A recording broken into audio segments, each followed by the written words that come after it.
My name is Chris, I'm fixing car electronics, and I hope you will enjoy my new video. Today I got an Opel Zafira 1.6 liter engine. Year model is 201, and sometime there is a problem. There's a mill lamp illuminating on the dashboard. At this moment it is off, but sometimes it's on. The problem is actually nobody knows why this mill lamp is going on and going off, and when mechanics guys are clearing the DTCs, it goes off. After several kilometers of driving the car, it came back again, and so on and so forth. So actually the owner of the car showed me some printout from some mechanics guys who take the DTC code and gave it to him, and there is a DTC P0420.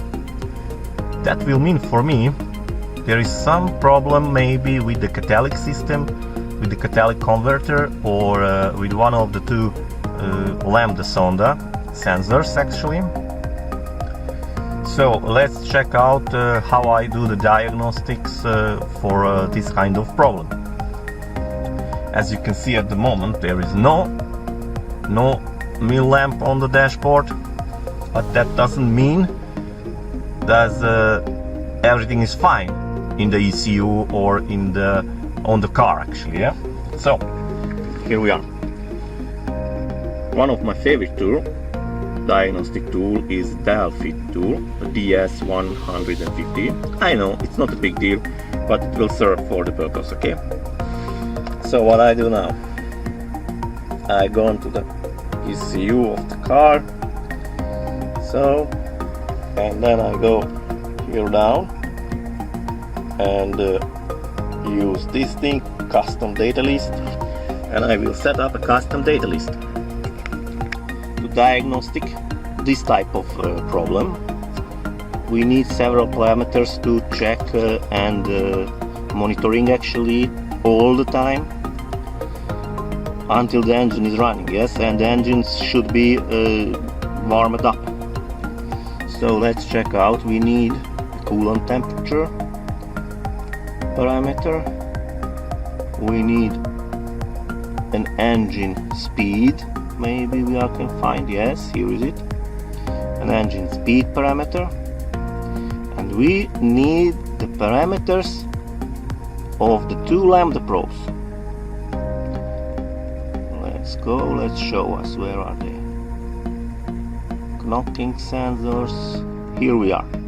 You see, lambda sensor bank 1 probe 1 is actually the lambda sensor which is before the catalytic converter. So, and the probe 2 on the same bank is the lambda sensor after catalytic converter. So here we are. These are our setup. Let's check out what we can see. Coolant temperature fine, 96 degrees Celsius, pretty cool. Let's see engine RPM. It's on idling. Okay, it's cool. So this is the diagram of the sensor bank 1 probe 1, as you can see, and this diagram looks very good. It's pretty much okay, because it should fluctuate between, let's say, 0.1 and 0.9 volt. Okay, let's check out the second one. Oh, here we are. We have some glitches. You see these glitches here? You see this glitch? Here again? That's not good. This is the bank 1, probe 2. Actually, yeah, the sensor number 2, which is after the catalytic converter.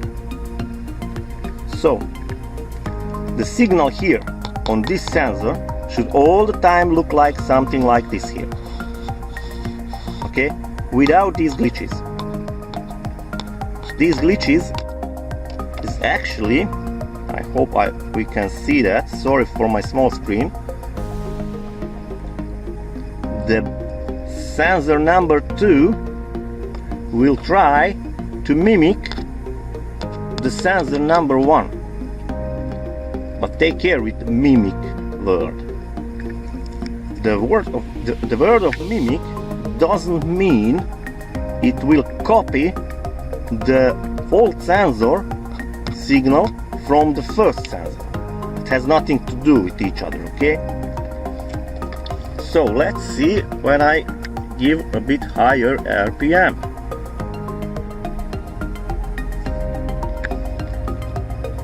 RPM is now around 1.8k, yeah, maybe 2.0 or so. Let's try to hold this RPM and let's check the sensors. Okay, this is bank probe 1, the sensor before the catalytic converter. Let's see the oh, this is really bad. This is really bad. You see, this is the bank 2. It looked like the same as the signal on the bank 1. It's the same signal, man. You see? You see? So here we deal actually with a, I assume it is a bad catalytic converter, because the same structure of the exhaust gas is coming out and the sensor 2 is sensing the same structure of the exhaust gas like it is going into the catalytic converter. You know, the catalytic converter should clean up the exhaust gases, and in this case it is look like if the catalytic converter is broken inside, I mean, and all the exhaust gases which is coming out from the engine pass through the catalytic converter without cleaning, and the same gas is going out through the exhaust system, and this is the problem. This is why actually the ECU is firing the P0420 DTC code. Okay guys, I hope this video can help you to make your diagnosis, and you can use this video you can use this setup on other car manufacturer too. The diagram should be like this. I mean, on a good car the diagram should be like on this moment, you can see, without big glitches, but with the fluctuation on the sensor number 1. You see, sensor number 1 should every time fluctuate. The sensor number 2 should indicate there are more oxygen in the exhaust gas. So thank you very much for your time, and I hope you enjoyed my video.